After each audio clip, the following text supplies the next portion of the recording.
how many people and veterans who have this condition don't get the help that they need. And so many people don't know about it even just around town. They don't even know what it is. Yeah, I mean, I was telling my track team that I'm doing my senior project on PTSD awareness, and people are like, what's PTSD? Does everybody here or anybody here know what PTSD is and what it stands for? Show of hands. Few of you. Who has no idea what PTSD is? All right, that's what I'm hoping we can fix today. PTSD stands for post-traumatic stress disorder. PTSD is a mental health condition triggered by terrifying events and like things that have happened in your past. And this is very common in veterans because they'll go to war. Like my grandpa, he went to war in Vietnam, and it changes you. So, you know, all those bombings, gunfire, everything. So when they came back, when he comes back, he feels like he's still in the war. He's still reliving it. It's like he's never left.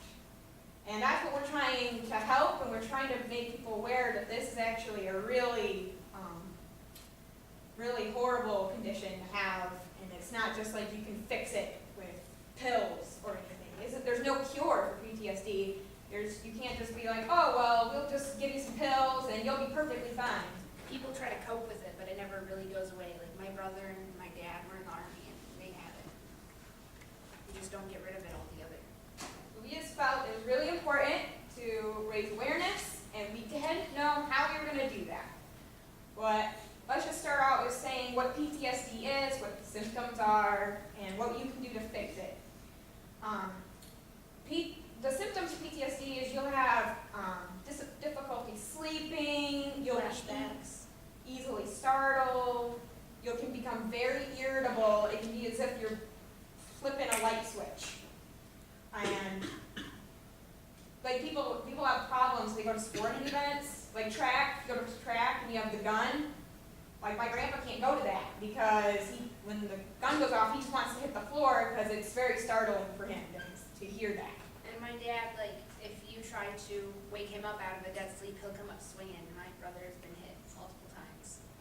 So, and we also think it's really important that people understand this doesn't just affect the people who have PTSD, it affects everyone around them. Their loved ones, their friends, the people they live with.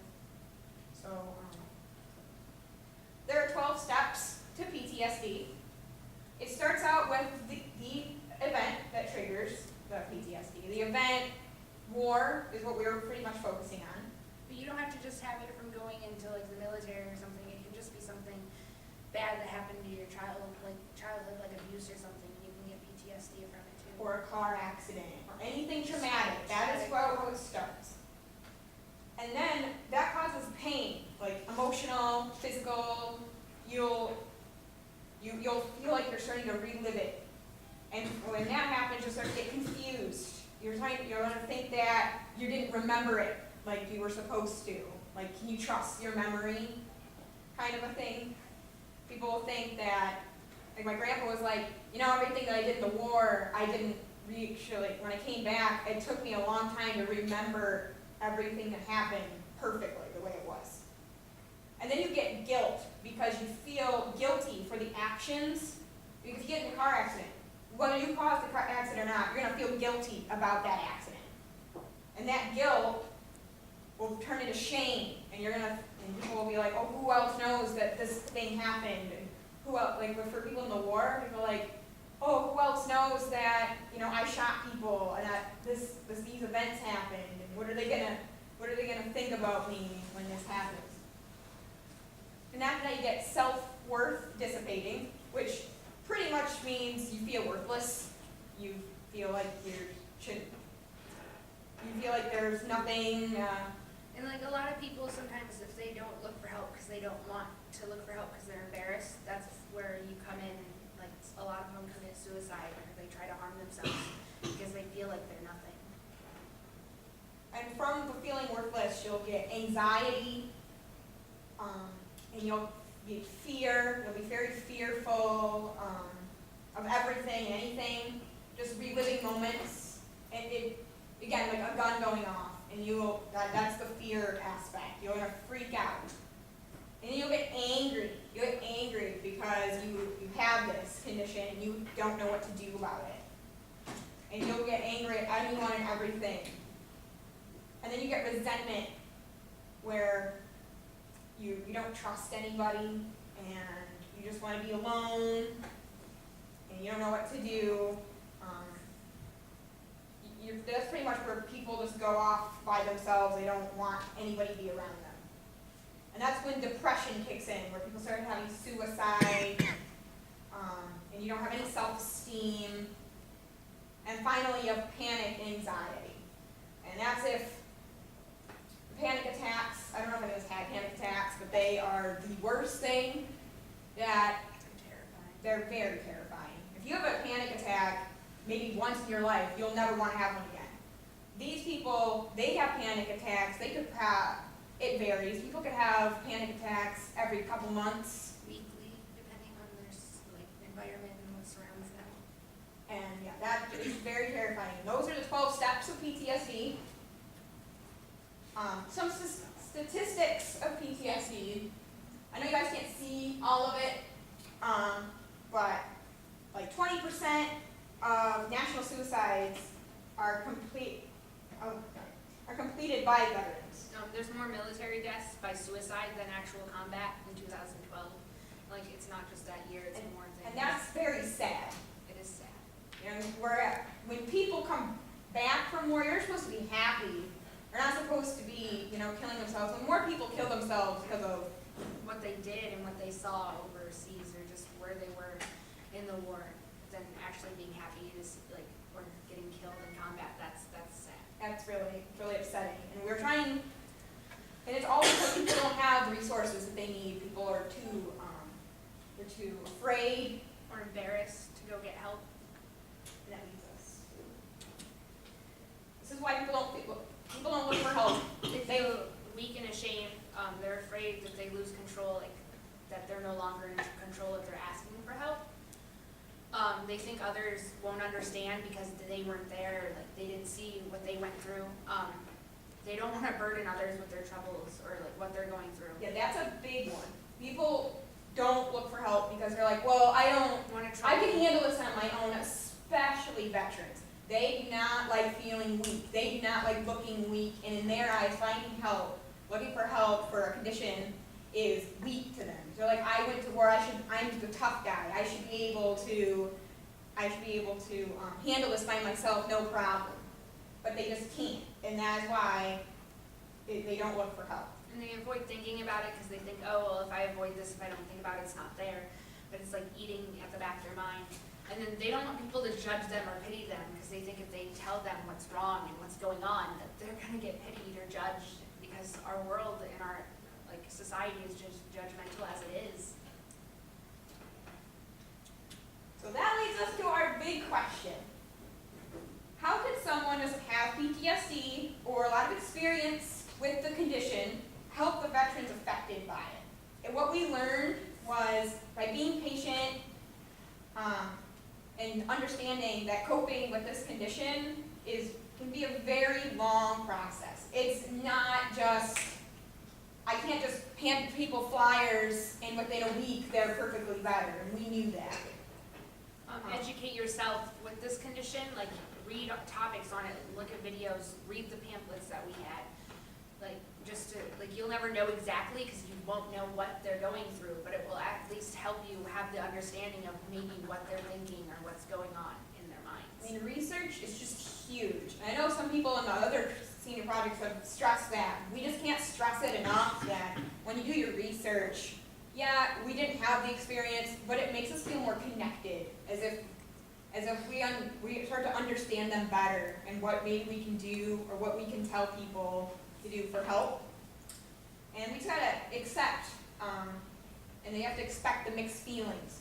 People aren't going to, not all veterans are gonna be like, oh yeah, I need to learn all about PTSD. They're gonna be like, I know about it, I have it. and yeah, they're not gonna want to learn almost anything about it. I had a lot of people at Polecat, as they came up, they were like, oh, what are you doing? And I explained to them. They're like, oh, I know what that is, and they just kind of walked away. And we expected that. We expected that but that doesn't mean we shouldn't do it. We shouldn't do an event, and that's gonna come to our event. Our inspiration was my grandpa, and he's a big into the VFW, and I'm a full-time member of the Women's Auxiliary, so I thought that the project would be really good to do a project at the VFW, and we decided to make t-shirts. My inspiration was my dad and then my grandpa, and the t-shirt making. Our project was we were gonna make t-shirts to raise awareness, because, yeah, we can talk about it, but that doesn't get the message out. It also feel like shows that people care and like people want to support the condition and things like that. So by making these shirts, we thought, hey, if other people are wearing these shirts, more awareness. And we also thought, yeah, people are gonna care. People will care about this condition a lot more. And we made shirts $10, and I made them myself in graphic design. Those are those pictures. It was fun getting to learn how to make those. All proceeds for these shirts went to the Veterans Relief Fund. And the Veterans Relief Fund doesn't just help people with PTSD, it helps people get back on their feet once they come back from the war, and it supports them in any way they really need. So it's a really important foundation, and we thought it would be really nice to have our money go to that. So these are the pictures of our event at the VFW. We had tables set up.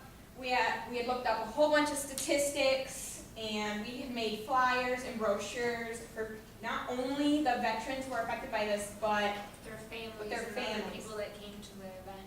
and so we had brochures for families, for if they know someone who has PTSD and they need to learn more about it and what they can do to help them. We had those out on the table, and we had resources for the veterans out on the table for them to come and pick up. And then we had the order forms for the shirts.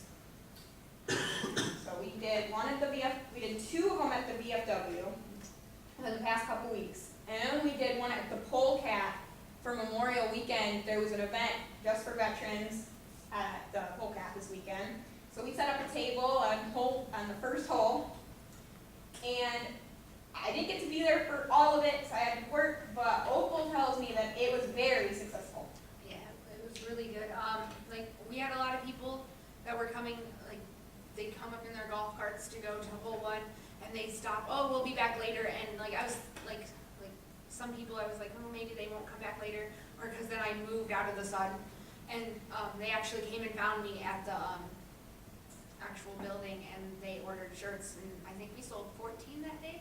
Yep, we sold 14 shirts that day. And that brings us to our results. We sold over 35 shirts, and we're still counting. That's over $350 right there.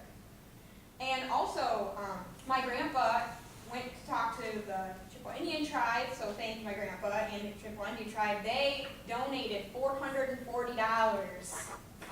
to the cause of the Veterans Relief Fund. And also the Polecat event, I hadn't known this at the time, the Polecat event was for the Veterans Relief Fund, which we thought, and again, my grandpa was a huge help in that, because he has a lot of connections, and he kind of put on the Polecat event, and I didn't realize at the time that everything was going to the Veterans Relief Fund, but I don't know how much money right now we made, but I know that a lot of money just went to the Veterans Relief Fund. And then there were some people that didn't want t-shirts, but they just donated money just so they could help the cause.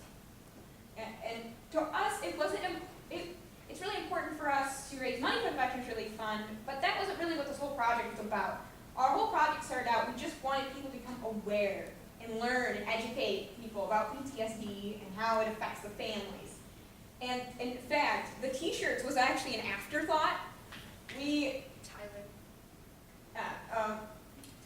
Opal's cousin actually gave us No. Tyler, that was our student teacher. Oh, okay, I'm sorry. Tyler actually gave us the idea to make t-shirts. We didn't, and I was like, oh, that'd be cool. I thought maybe like 3 t-shirts, one for me and Opal, maybe like my family would want some, but I did not expect, 35. yeah, I was not expecting to sell so many shirts just in 2.5 weeks. Like, that was more extraordinary to me. That was amazing, I thought, just the people. On the coming first day in the VFW, we made, yes, we Wow. sold 17 shirts that day. And then the donations. And then we had then we had some people donate money, and then we had, the next week, we went back on Thursday to deliver shirts, and we had more orders that day, just from us going to deliver the shirts. So we just thought that was extraordinary. What we learned on this project was organization is key. There is so much stuff that you have to do, and so many papers we had to go through. We pushed our event back when we were supposed to do it the 7th, we did it the 13th. Because we didn't feel like we were ready. No, that week helped us so much to get everything done. Get everything organized and ready. Because we felt so rushed. We were going to do it that week before. And we felt so rushed that we were like, we can't possibly have this all organized and ready. So we were stressing organization is so key when you're doing any event. And also you have to keep an open mind, because not everything goes exactly as you planned it. And it didn't. I didn't plan on making a lot of shirts. I was Or selling you a lot of have shirts. to work. And I didn't plan on having to work on the day of the polecat event. But you know what? We just kind of worked through it, and we also weren't expecting it to be as windy as it was at the polecat, and we had to like tape everything down, just have like the flyers on like a pile to hand out to people.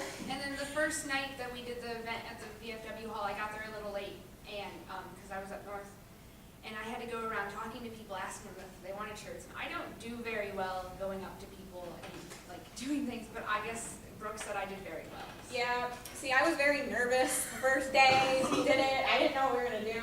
I was like, because I went to test it, and I went up to a couple, and they weren't exactly friendly. So that just made me like very tense, and I was like, and then Opal arrived, and like, you should go and talk to people, Like, are you sure? as I'm afraid. Anyways, you just have to keep an open mind, and remember that hard work really pays off. Like, we couldn't have done this, things don't just get done on their own.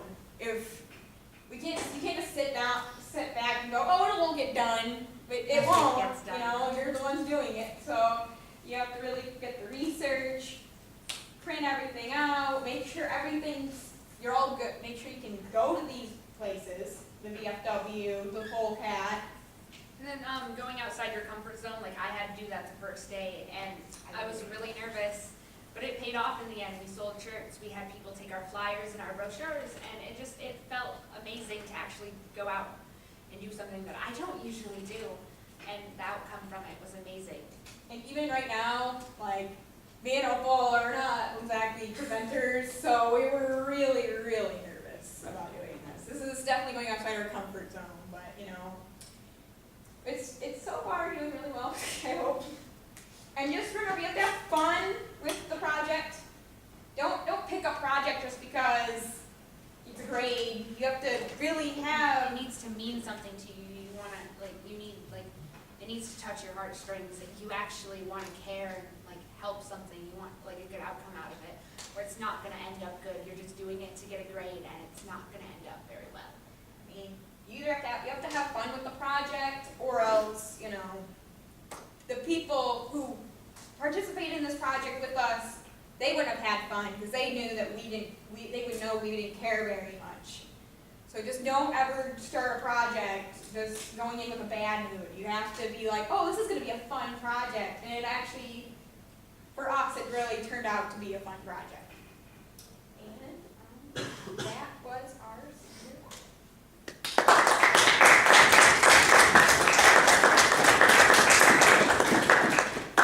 Part of Opal and Brooks' project asks that they answer some questions, so if there could be 3 or 4 different questions that we can respond to, that would be helpful for them.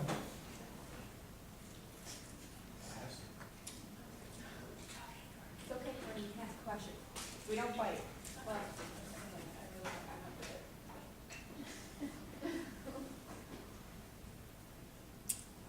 Where did you come up with the design idea for the T-shirt? That was funny actually. We were like looking at things on Google, And we kind of both turned, because we were sitting in the library and we were back to back, and we kind of turned towards each other at the same time, and we had the same exact idea. We had found this quote, the "not all wounds are visible" quote, and I loved it. And I said, "This is what we need to do. Like, honestly, this is what we need to do." And so I took that quote and I went to graphics, and I was like, we were originally gonna do a one-color shirt, but we realized, The red in the wounds and like the multicolors kind of just made it pop and drew people's eye attention to the shirt.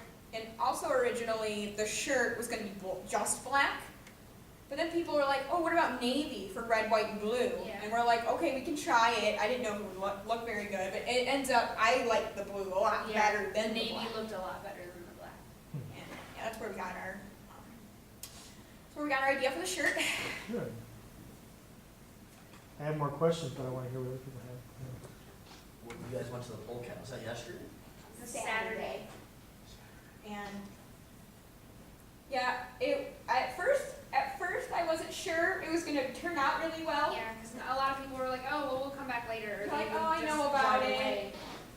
And and it's, I was for nervous. me, and I could only stay there for about 2 hours, then I had to go to work. It was really And I awful. stayed there until like almost And so- 5 o'clock. But Opal tried to text me and was like, we sold a shirt. And she's like, "We sold a whole bunch of shirts." And I'm And I like, said, we have a "Oh." small problem, because we try to keep like change in there, and then so many people were buying shirts that we ran out of change.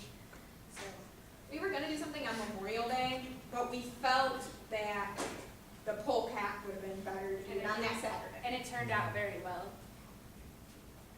So it looks like you guys raised, about $790 if you include the T-shirt money and the money from. And someone else already the wants a Eagle? shirt, so it's about $800. So about $800. So how do you plan on presenting this to the fund itself?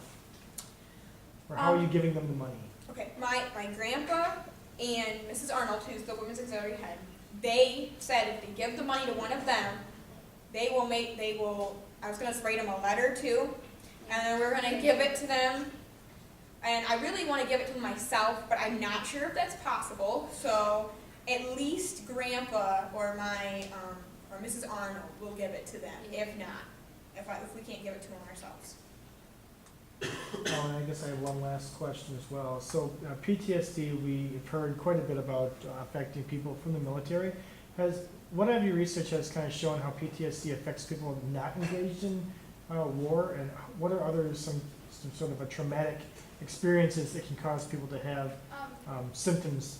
One are that I came PTSD? across was like child abuse, and so like if some people, like children that have it, or like older teens that came out from like bad homes and stuff, just if someone like raises their hand to them, or if their voice gets loud, they start to shut down and get that anxiety and panic, and then they start freaking out because they don't know if that person's gonna do the same thing that caused their abuse in their past.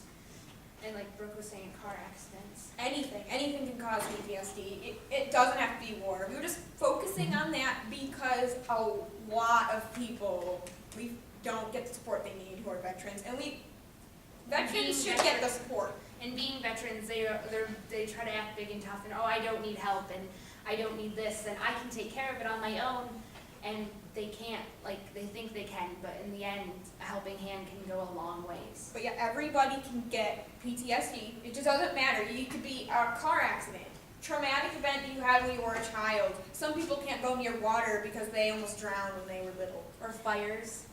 And some people can't go out to bonfires because there was a fire in their house, and it was anything and everything. It affects everybody differently, so we can't exactly go, "Oh, well, it's just a little different in this way." It affects every single person differently. So it could range from just having bad dreams to, being afraid of that certain thing to being afraid of everything. Excellent, very good, thank you.